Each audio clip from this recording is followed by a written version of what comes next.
is our third class on the Yugas, and we've covered quite a bit, and there's a lot more to go, so we're probably about halfway through.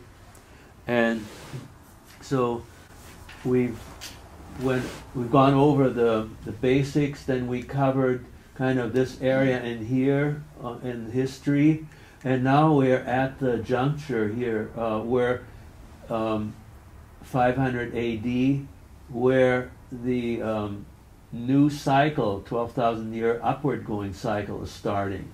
So now we've looked at the downgoing Kali Yuga, the downgoing Dark Age, and now we're starting on the ascending Dark Age. So things gradually improve here, and you'll see some parallels between what happened here and here, and parallels here and here. I'll bring that up. That's really covered very well in the Yuga book by Steinmetz and Selby, so I won't cover as much of that.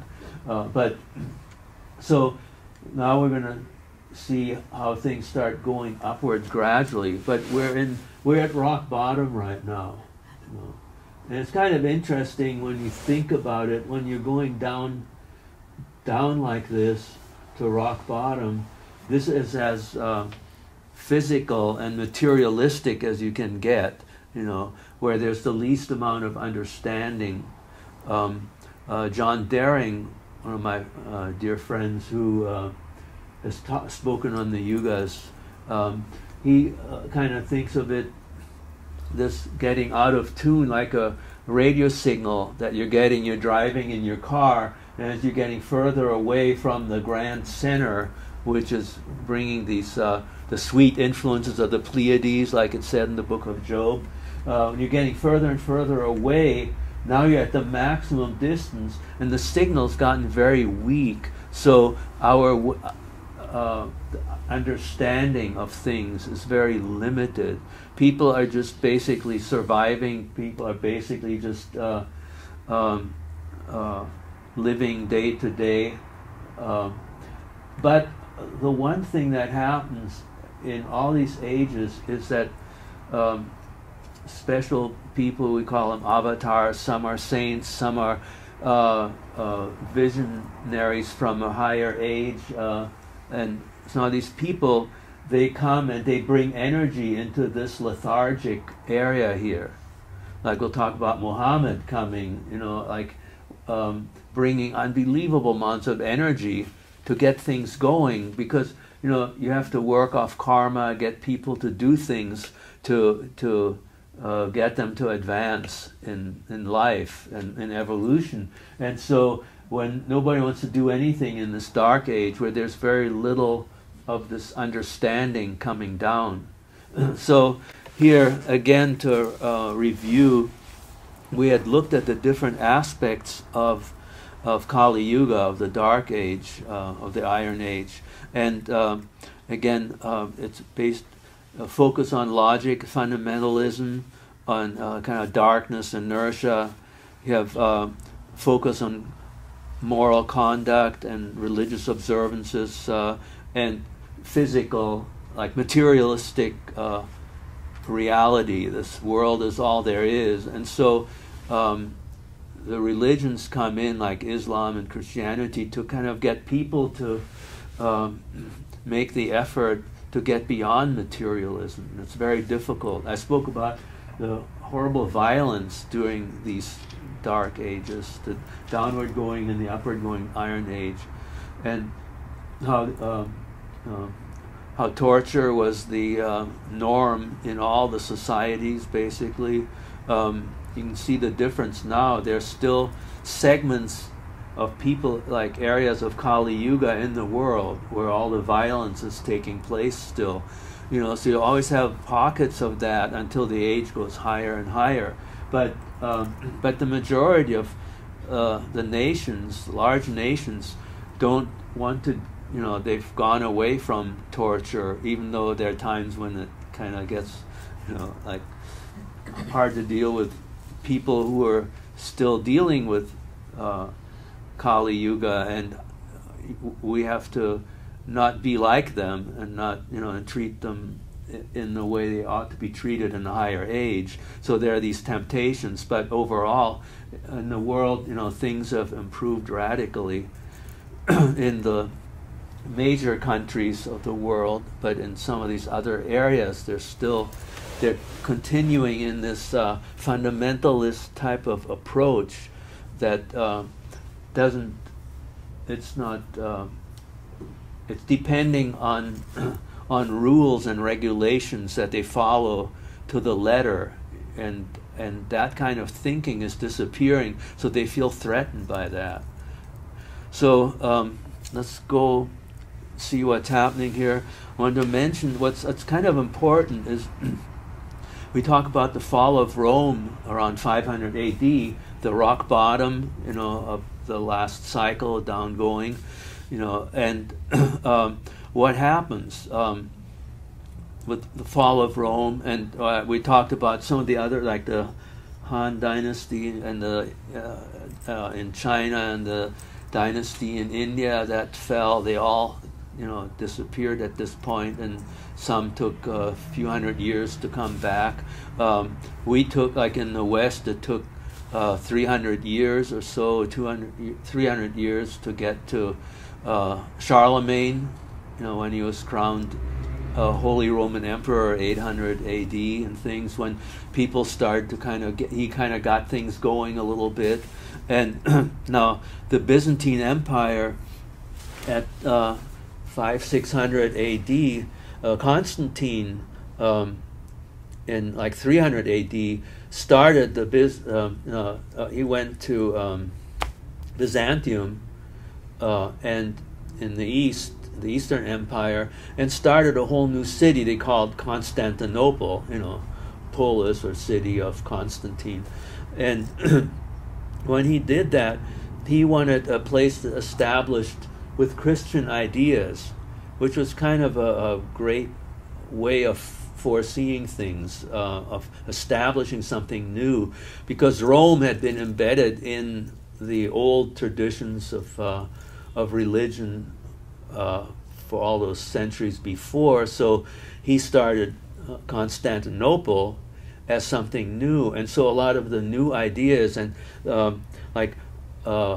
when you hear about Islam bringing Plato back to us, it really came by way of the Byzantine Empire that Islam got their ideas of Plato. And so Constantinople, or Byzantium, is quite important. And then what happens then during the fall of after the fall of Rome, things kept going in the Eastern Roman Empire. Justinian comes along, and he had his own problems. He was he was no saint. He did some terrible things, but at the same time, he was a new type of person who did not bring in his family to rule all these, to be a minister of this or that. No, he only took people that were really capable and put them in positions of power under him. And Belisarius, the general, is one of them. So it was because he established something so powerful that this empire actually lasted till 1453 AD. And let me just briefly mention this. I mentioned this before the class started, and I think I should mention it. Some people may be thrown off by BCE and CE for dates. The CE means Common Era. It's the same as AD. It's just getting away from Christianizing history when we're talking about world history, and that's kind of what happened, why scholars kind of changed the dating, the way they named it. So BCE, before the Common Era, and CE, Common Era. So I kind of use these interchangeably. Just want you to get used to it, and some of the people that will watch this later on YouTube might be confused by it, but it's just very simple. It's still the AD and BC, but it's just meant when when the West, we were always focused on Western civilization history in college and that sort of thing. But then when we went to Vietnam, when we went to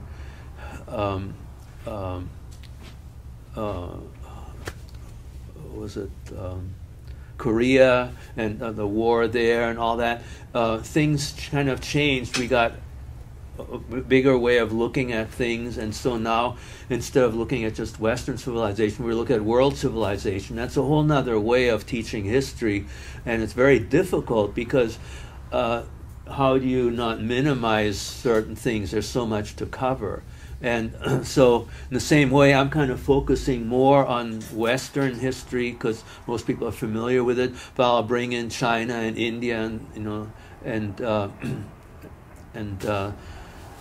South America here and there. But I'm mostly making my point towards the Yugas. And so anyway, Constantine was important in that he established Constantinople, and then Justinian was important because at the very rock bottom, when Rome fell, Justinian came along and kind of upheld that civilization. So it's really these certain individuals that come along are very important in the establishment of our culture that make a huge difference. So I've always noticed in life it's the individual. It's not usually a team that comes up with, earth-shaking ideas. It's like Einstein, comes up with, the theory of relativity and the special and general theory and that sort of thing.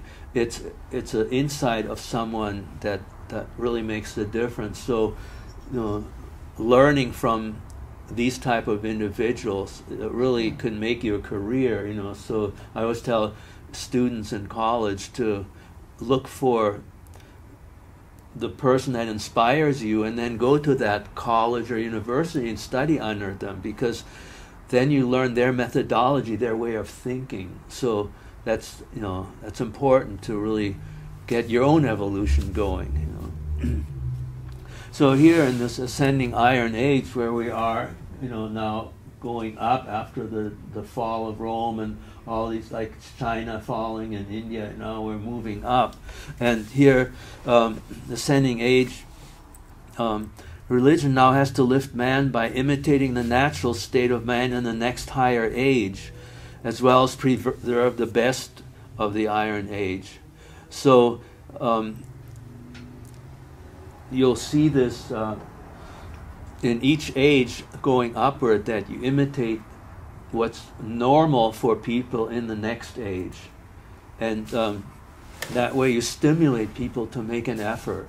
And that's the role of religion and the role of people that have certain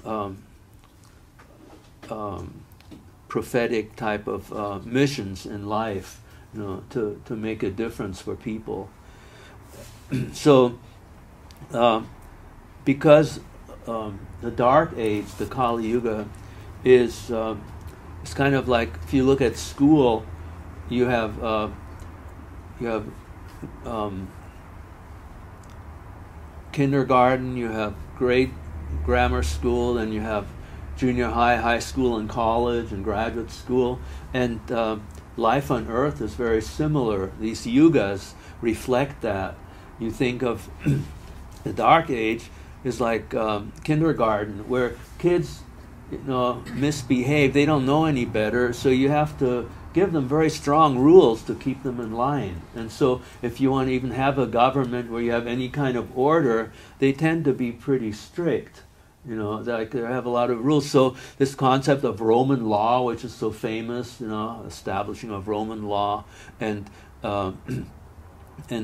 like in China, you have Confucius in the upper part of that last downgoing age, being very warm and wonderful in what he brought. But then legalism stepped in, not like 100 years later, and they really nailed down the rule, very strict. You had to keep people in line, So that's what the Kali Yuga is. It's like kindergarten, where you have strict rules, and spankings and that sort of thing. You know, that's changing now. I'll mention that later. But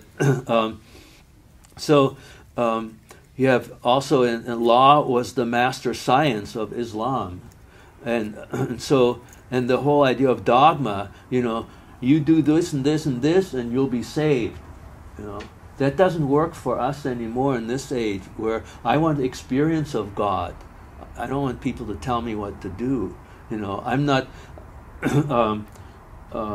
just letting a priest tell me how to live life and give him the responsibility to get me to heaven or whatever. No, it's now my turn. I have to take responsibility for my own actions. You know, so it's very different in the Dark Age.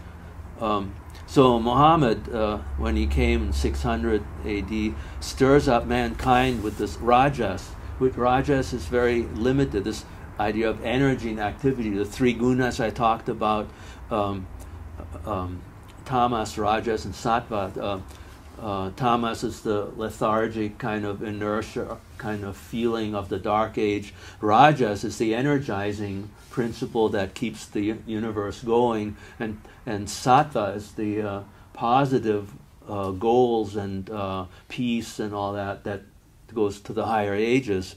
But right now, so the idea to imitate the next age, you know, you can see the incredible energy in our age. This is the age of energy. It's also the Yuga of energy, you know, and so Muhammad tries to stir that up and to get things going, because he comes right after the rock bottom. So he really had to get something going and to allow people to work off their karma and accomplish something. And so what's amazing, he conquered the ancient world within 50 years. 50 years after his death, after the Hijra, he was, Islam had conquered pretty much the whole ancient world, you know, which was pretty incredible at a time when, remember I talked about the ratio of how many days on foot is equivalent to how many days on ship and on horse, and these people were, you know, the transportation was pretty limited, and yet within 50 years to conquer the whole ancient world. That's a lot of energy, you know. And now comes the, you know, talking about the great reversal, the 12,000 years going back up, and Rome fell, you know, here in the West and split up into little kingdoms, and little remained of education except in the monasteries. And so it's time for a new prophet, Muhammad, I was just talking about, born after the cycle bottoms out.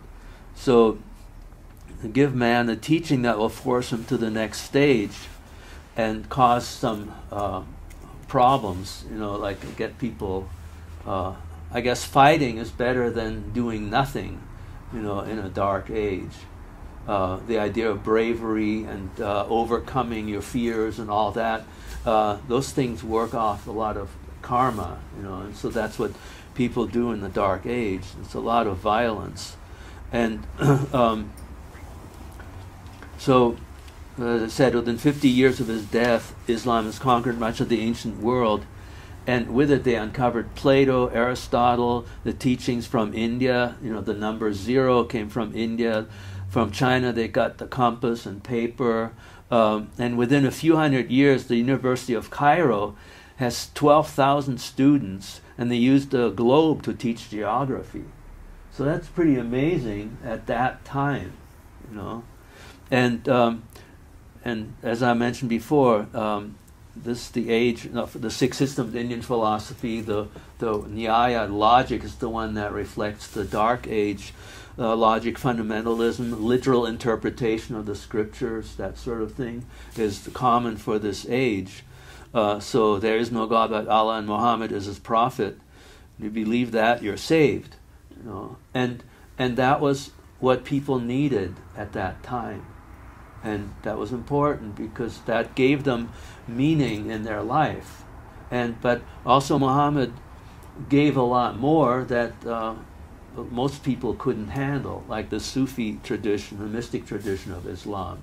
So you have that deeper aspect. And Paramahansa Yogananda spoke about that in The Wine of the Mystic, where he interprets the Rubaiyat of Omar Khayyam.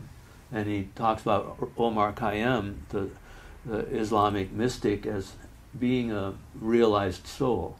And at that time, in that dark age, knowledge of the calendar based on precession, the way it had been in the higher civilizations, was lost. And the bishops in the church were shocked when their Easter celebration kept getting later into the summer because their calendar wasn't accurate. They had no way of, like all the ancient civilizations, they used the equinox and lined it up with the sun at that date, like and the pyramids and the Stonehenge and all that. They knew exactly, how to keep things in line. But in the West, all that was lost. Or in the Dark Age, that was pretty much lost. People didn't know anymore. 750 to 900 in Persia, Byzantine Christians, they translate Plato and Aristotle into Arabic, which circulates through the Islamic world. So I just want to make that plain. We hear that the Aristotle and Plato came from Islam. Well, it came round about through the Byzantium Empire, the Eastern Roman Empire. And then now comes scholasticism, elevates logic to paramount status. Canon law based on Roman law, rules equals Kali Yuga, as I mentioned before. So scholasticism, they would argue for hours whether Adam and Eve had a navel, because if they were the first humans created by God, they wouldn't need an umbilical cord, right? So there are all these kind of arguments that seem kind of silly to us now, and then, but then as the age advanced, when you get higher up in Kali Yuga, when you get like Chaucer was like, trying to remember, 1200s or so, or 1300s, things started to change. There's a little more energy coming in, a little more understanding. And in the Canterbury Tales, he makes fun of the scholars looking to Aristotle on about how many teeth does a horse have, and they're arguing, well, Aristotle said the horse had this many teeth, and someone else, another scholar at ancient time that said this many teeth, and the guy, the keeper of the stable, one of the people there happened to be overhearing them and said, well, why don't you just go out and count the teeth, in the stable? That's right there. And they were just, oh, are you crazy? You go with the ancients. It's like, this. And so Chaucer's making fun of that because times were changing. People are starting to not look for, saying that everything is completely based on ancient times. It's now we're starting to look forward. We starting to make our own rules. So some of those ideas are coming in. And I mentioned the 800 AD Charlemagne and the Carolingian Empire bring about a small renaissance. Writing was kept up by the priesthood.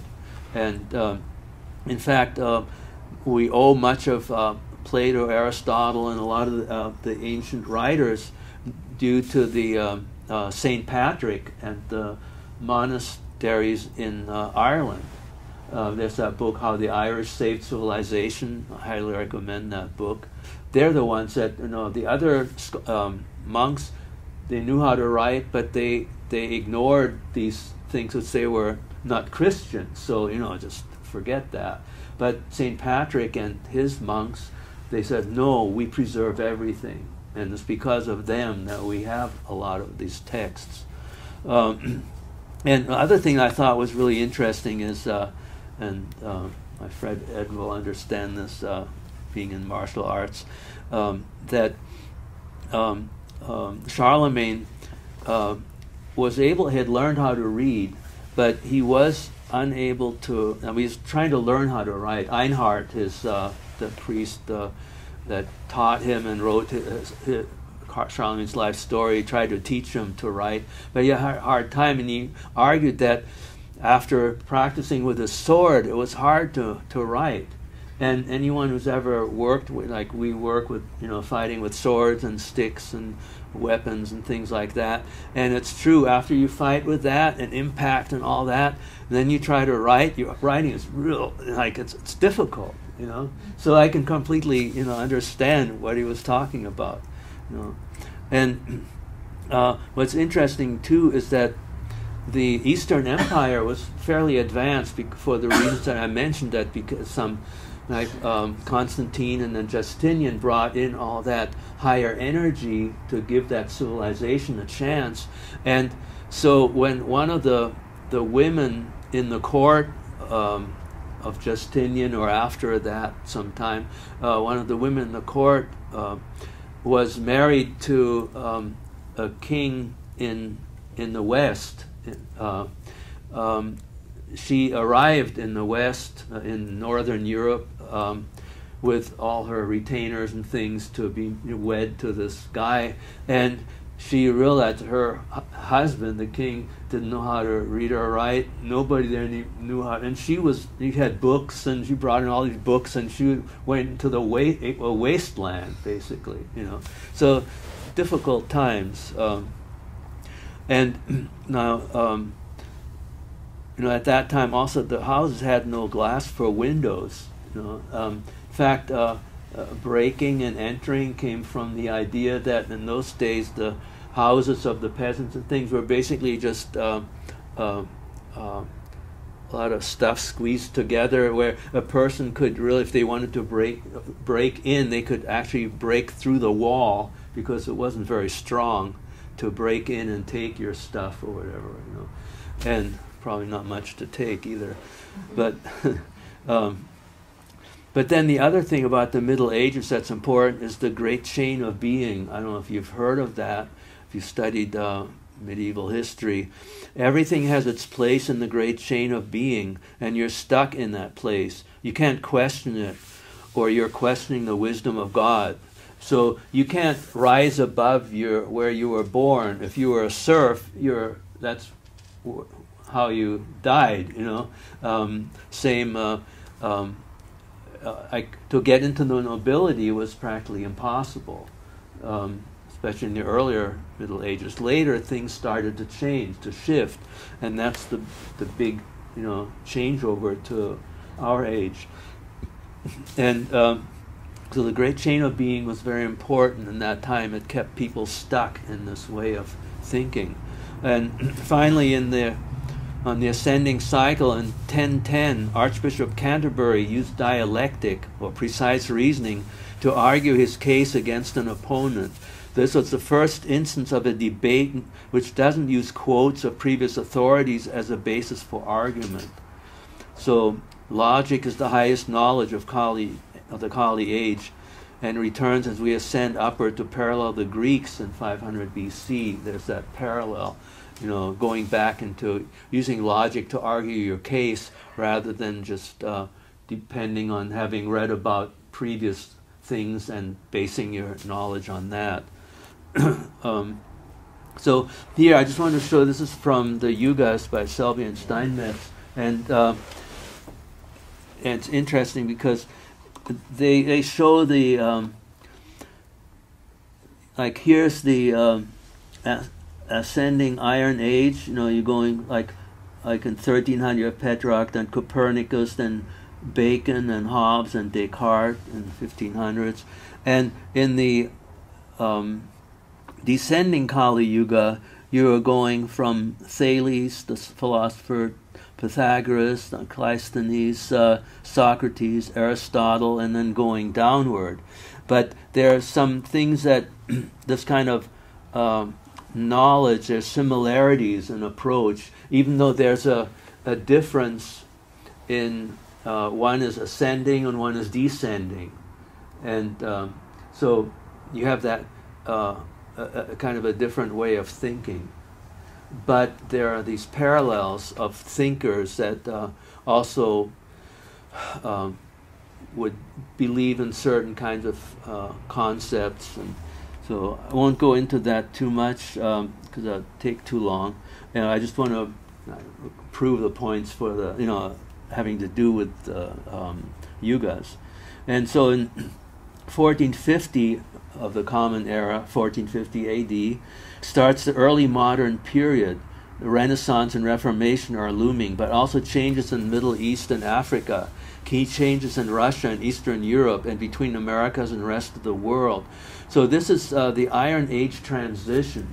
So remember, in each age, like Kali Yuga, that's 1,200 years. You have 100-year transition on each end. In our age, Dwapara Yuga, the Bronze Age, you have 200 years transition on each end and 2,000 years of the Dwapara Yuga proper. So here, the 1,000 years of Kali Yuga proper is over. Now we're going to that transition, the 108-year transition, 1598 to 1698. And look what happens. I just want to make you aware of that. You know, it's just how accurate this way of thinking of the Yugas is in terms of history. So in this 100 years, there are 6 major events that take place. First of all, Renaissance humanism. We're going from scholasticism to humanism. Plato and Aristotle are rediscovered in the High Middle Ages. World is far enough again to use the uplifting highest teaching of the last descending Kali Yuga, paralleling the time of the Greeks. So many dialogues of Plato only become available in the 14th and early 15th century. Neoplatonism. Cosimo de' Medici commissioned Ficino to translate the Platonic works into Latin, but now scholasticism is criticized. Humanism takes over. In the Middle Ages, people followed the great chain of being that I mentioned before, that everyone has their place in life.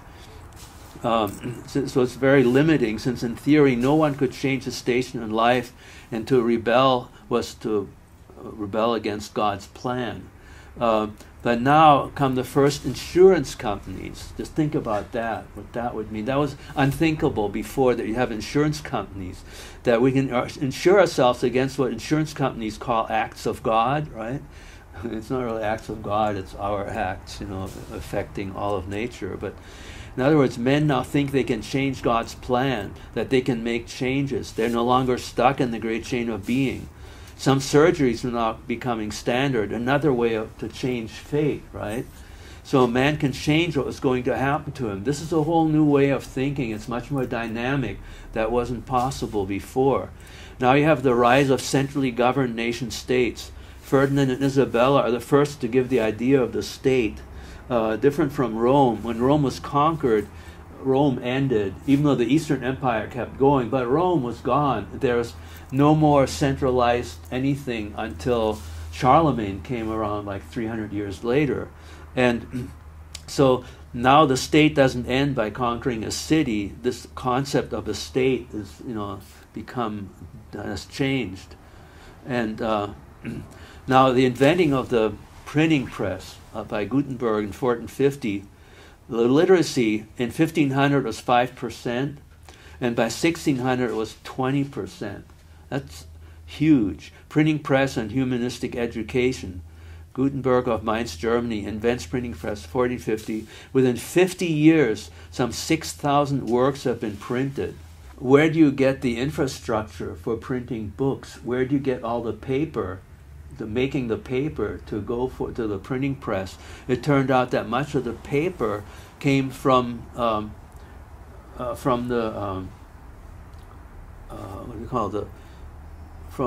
the battles taking place. The surgical stuff that was being used was being converted into paper, and the surgical wrappings, that sort of thing, was converted into paper.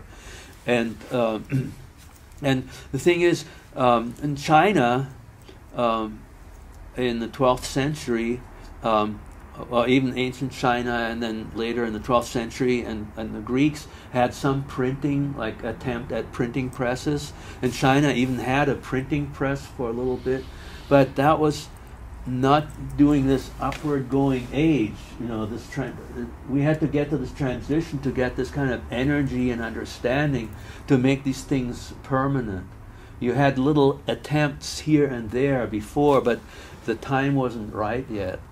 So the modern world begins, according to scholars, modern world begins around 1500, the end of the Middle Ages, and that's exactly right that we have the this transition, right?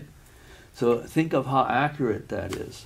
In 1500, 80 million in Europe as opposed to 726 million today.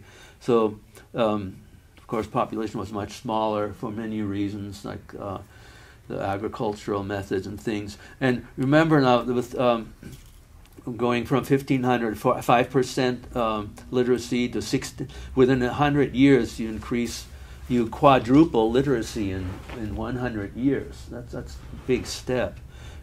And that's only the people in the cities. Remember, in those days, the agriculture, 85% of the people worked in the fields. There are only like maybe 10% or 15% were in the cities. Because everybody had this is the age. It's still the age of hard labor. That's the Kali Yuga, Dark Age, is the age of physical labor, manual labor.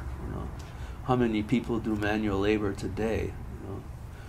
And only like 2% work the farms now. All the food comes from automation. Incredible. And that just changed just when we properly entered Vapara Yuga, after the transition period. So Protestant Reformation, that's the other thing that happened in this 100 years transition. Luther was excommunicated in 1521. Within 50 years, 50% of Europe was Protestant. Can you imagine that? Within 50 years, half of Europe had turned Protestant. I mean, think of that energy of what was going on. And one of the reasons I should mention is that one of the things that happened is the plague, like 50% of people were wiped out. That included the priests. And so there are so few priests left for the population that that the Catholic Church made it a lot easier to become a priest, because they needed priests to serve communion and all that, because you can't be saved without communion, that sort of thing. So they needed priests badly, and so the quality of priests, I think, went downhill. And a lot of the things that happened in those days of like rich people could buy their way into heaven pretty much with indulgences and all that. You pay money and then you get forgiveness of sins and that sort of thing. All that, pretty soon people started to really not like this. They felt like there's something wrong here. And so that's when people like Luther came along. And it was inevitable that there would be this kind of a breakthrough. People are changing, even though like some of the things I wouldn't agree with, that Luther separated himself from a lot of the beautiful mystical things, and away from the Virgin Mary as someone who can help you and that sort of thing. It's like, but the point is that these things were necessary. People needed to break free of being completely under the rule of someone other than yourself. Like, you have to become in charge of your spiritual life, as we enter the new age. So here you have the wars of religion, 1523 to 1648, part of this transition. Incredible bloodshed, especially 30 Years' War, 20 years of chaos in France, Bloody Mary, and Spanish monarchy bankrupted 3 times in the wars to force the Catholic Church on Protestant countries.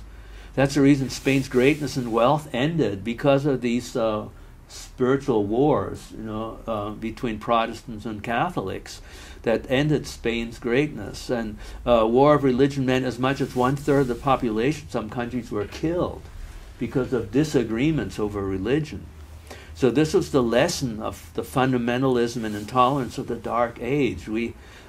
This is like God is teaching us, in these different ages, and here's people had to learn to get along, even if you had different ways of belief, and terrible. So Europe literally forced at sword point to become tolerant of religion. And the thing is, remember when we talk about reincarnation, these souls suffered and died to learn in the next life to be tolerant in the Bronze Age. It's just like all the people like in the First and Second World War that died fighting. You think when they came back, do you think they wanted to fight in Vietnam? That's why there are all these people that protested the war, and some went to Canada because they'd been through this stuff, and now they're back, and now they have to do this again, you know. And so, we learn to become more peaceful. You know, we're forced to become more peaceful. We haven't quite learned it yet, you know. It's really not till you get out of this 2,000 years more of this age, and then once we get to here, then people start to get really peaceful. But we're still struggling here. So I said there are 6 things that happened during that 100 years. I mean, it's pretty overwhelming what's already happened, right, in this 100 years. So now it comes the discovery of the New World. Everything opens up, you know, and it's typical of new. Oh, you know, I wanted to mention one last thing about the Protestant Reformation and all that. You know, it's like God puts these things there, and I think also Islam comes along. I mean, when I study history, you know, I think, you know, everything's going great, Christianity moving along, and then comes Islam and like ruins everything. You know, it's like all this fighting and war and all. Why does this have to happen? And well, it's because God is teaching us lessons. This is part of the learning process of evolution of the soul. And so these people, or probably us in those days or whatever, we had to, you know, learn to live with these other people, and some did better than others. Same here with Catholics and Protestants. They had to learn to get along. And look what's happening now. I don't see any Protestant and Catholics killing each other now. You know, it's like things have changed. There's still some problems here and there, but the overall culture is different. People are not intolerant of religion that much, except in those areas that still, those pockets that still have the fundamentalist type of Kali Yuga concepts going, you know. So now we have the discovery of the New World. I mean, totally, you know, kind of opens up the world. It must have been incredible for those people at the time. You know, and remember, this is the age of coming into the age of exploration, the age of conquest of space. You know, now we're covering the whole world here. Starts with Portugal and Spain, spreads through Europe. Is all this new energy. By in 1492, you know, Columbus discovers America, and just a few years later, 1519, Magellan already circumnavigates the globe. You know, amazing energy during this 100-year transition. And the trading takes over with a vengeance. The British East India Company, Virginia Company, Dutch East India Company, French East India Company. Amazing, you know, all this energy, just all the trade, you know, that's the trade is Vapara Yuga. This is the age of the merchant that we're in, the age of business.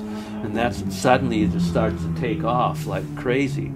And we didn't have these kind of companies before. People didn't know about this sort of thing. A king did everything, you know. And these guys also had their own armies. Before that, you couldn't, you know, the king only was allowed to have an army, you know. And also, where does the New World silver end up? All that silver and gold from the New World. I mentioned this in the other talk 5 months ago, but this was kind of blew my mind when I first found out about it. But, you know, you'd think all this riches coming from the New World. I mean, you'd have all this gold and silver in Portugal and Spain and in Europe, but all that gold and silver ended up in China, because the problem was China. We wanted their silk, we wanted all their other fine products, but China didn't want anything that the Europeans made. They had no interest. So China just wanted the gold be paid by gold and silver. So the trade was kind of one-sided, you know. And so China ended up with all the money. And so again, nothing much has changed. Again, like everything's made in China now too, you know. So it's kind of interesting. And now finally the scientific revolution, right? That's the last of the 6 big ones, and begins in astronomy with the heliocentric theory of Copernicus. And the ancients, had this idea of the heliocentric theory, and then things got kind of lost and confused. But anyway, Tycho Brahe, 1576, has this observatory. In the past, everyone relied on ancient texts, but now he's in the Dark Age. But now he's observing the heavens again as in ancient times. And his student was Kepler, and he first figured out the elliptical motion of the planets. And then Galileo, he started to really test things like a scientist. And in scholasticism of the Dark Age, you use deduction from a priori principles, and they extrapolate from them to gain knowledge. But now comes the age of inductive reasoning. And by first gathering facts and generating a theory, the basis of primacy of empirical observation, and the scientific method is brought by Sir Francis Bacon, and called the experimental method. And first test a theory, it must be falsifiable. All this brought about an explosion of new knowledge, like Pascal, Descartes, Leeuwenhoek's microscope, Isaac Newton with gravity and 3 laws of motion and calculus, the mathematics of change, science of the coming higher age. So the idea of calculus was not really conceivable in the Dark Age because everything was very static. If any of you have studied calculus, is the study of the rate of change of something, and that was like beyond. It makes these assumptions that are very strange at first when you study calculus, and that kind of concept just didn't exist in the Dark Age. The same with statistics. The idea of statistics doesn't make sense to the whole idea of Platonic or Aristotelian way of thinking. And I forget the exact wording. Maybe I have it coming up later, but it doesn't allow for statistics. So that's a whole another thing of being in the next age. So I wanted to also talk about like a little interlude. I had a professor of art who talked about this, and I thought it was kind of interesting, the halo of Mary in art, because if you go back to the early Christianity, especially the Eastern Orthodox and things, you have Mary as the Queen of Heaven with a solid disc of a halo, and then Jesus would be not lying in his lap, but standing in his lap like a full-grown little human with a solid disc. And so gradually from this two-dimensionality of another world, in the days of scholasticism and things, gradually as we come toward the end of the Dark Age, get to the 1500s or so, the pictures, the drawings of Mary with Jesus start to come into the third dimension, into our world. And then gradually the halo starts to thin out. And Mary starts to look younger and younger as we go on, closer to the end of the Kali Age. And Jesus becomes looking more and more like a baby. Finally, Leonardo da Vinci was the first person to paint Mary as this young and experienced wife and mother looking down her little baby son in her arms. No halos whatsoever. The first time, no halo. So we've gone into humanism. See how the concepts reflect what artists do. Art always reflects life in an age. And early Christianity tried very hard to give man a strong protection against the temptations of sloth and sin of the Iron Age. But as we entered the transition to a higher age, man had to first go from an otherworldly life towards this world to rediscover who he really is. Iron Age man followed the ancients unquestionably, but now in the Renaissance, man is rediscovering his humanity. As we finish this painful transition through the Industrial Revolution, we go more and more into the suffering of man. We go from denial of the world to celebrating the individual. all the way to atheistic existentialism, where man is all alone and the universe is uncaring about him. We had to start all over and go back to a radical start from where we are and start over, and that was important. And I said there's a reflection of culture in art always, of what's happening in the world. And when we had this incredible reevaluation of who we are in the 1900s, you remember in the 1960s and the drugs and everything else, you had musicians destroying their guitars on stage and that sort of thing. That's all. They can't help reflect what our culture is doing. And it's this idea of starting over, of reevaluating, and we're entering a new age. This is Dvapara Yuga. This is a whole new way of thinking, and so we had to kind of start over. And so the same revolutions in society, burning the flag of their country, when just a few decades before, in the Dark Age, the person who held the flag in battle would risk his life to keep the flag from touching the ground. Now we're burning flags. It's like what's happened to our culture. It's like our culture is being completely reevaluated, being rebuilt. And we're just, all these kind of preconceptions that we had before, we're doing away with. So, and interesting too, the atheistic existentialism, where he finally got to the point where there was no belief in anything outside. It's just you're on your own. You take charge of your life, which is really Dvapara Yuga. You are responsible for who you are and what you do. You take charge of your life. Nothing outside. The universe cares nothing for you. It's just you. And this kind of feeling, it was important. We had to go through this change. But atheistic existentialism isn't true to life, to the universe. And so what happened is that this aloneness,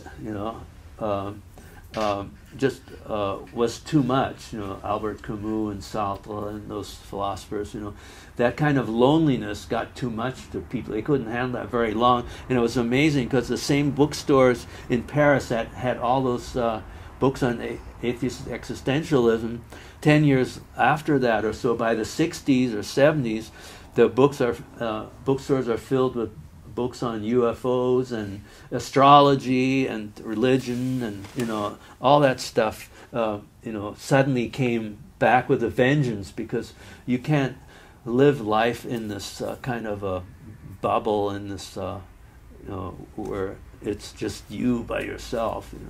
So we're back to where it's actually 20 million people practicing yoga on a daily basis in U.S. alone. That's phenomenal. So this is the age of trade and outward exploration. Now we're transitioning into the Dvapara Yuga, into our age. We're about here. So here we're in this 200-year transition now, the age of what we call in Indian philosophy Vaisheshika, the world of more of scientific exploration and outer exploration. The British East India Company was founded in 1600. That was during that transition period. People owned joint stock in it. Dutch East India Company, French East India Company, all these trading companies armed their own ships and fielded their own vast armies against each other. A clear break from the Dark Age. And in our age, it's the large companies that really control countries. These trading companies in control in the early U.S. is one of those really clear signs of entering the Bronze Age. And I want to mention one of my favorite philosopher historians, Jose Ortega y Gasset, the Spanish historian philosopher. My favorite book by him. It's not his most famous book, but it's my favorite, Man in Crisis. And the thing is, I might have mentioned this earlier a little bit, but historians, having studied as a historian at UCLA and things, and for my doctorate, this idea of a lot of historians making no assumptions and just sticking with the facts and all that. You can't live life like that. Everybody wants meaning in their life. They want to make sense out of what's happening. That's why I'm teaching about the Yugas, to give a sense of understanding of what happened in history and what's going to happen next. And what's interesting is that Jose Ortega y Gasset, even though he was a philosopher, he was actually at one point in Spain, the government fell apart, and they actually asked him to take over the government. So he actually ruled Spain for a few years, and then he stepped down because he had no interest in being a president or a ruler, but he just did it to help the country. But, amazing person, a lot of insight. And he talks about the two great crises since the time of Christ in Western civilization, where man had to recreate himself, and one was after the fall of Rome, which we see, and that was the Dark Age, when the Kali Age ended and the new one began. And the next big transition was from 1600 to the present. So we're exactly at the transition of Kali and the transition into Dvapara, into present time. So he had it perfectly right. He never knew about the Yugas, but he picked that out. So anyway, so now I guess it's a good time to take a break. We're going to talk about actually going into Dvapara Yuga.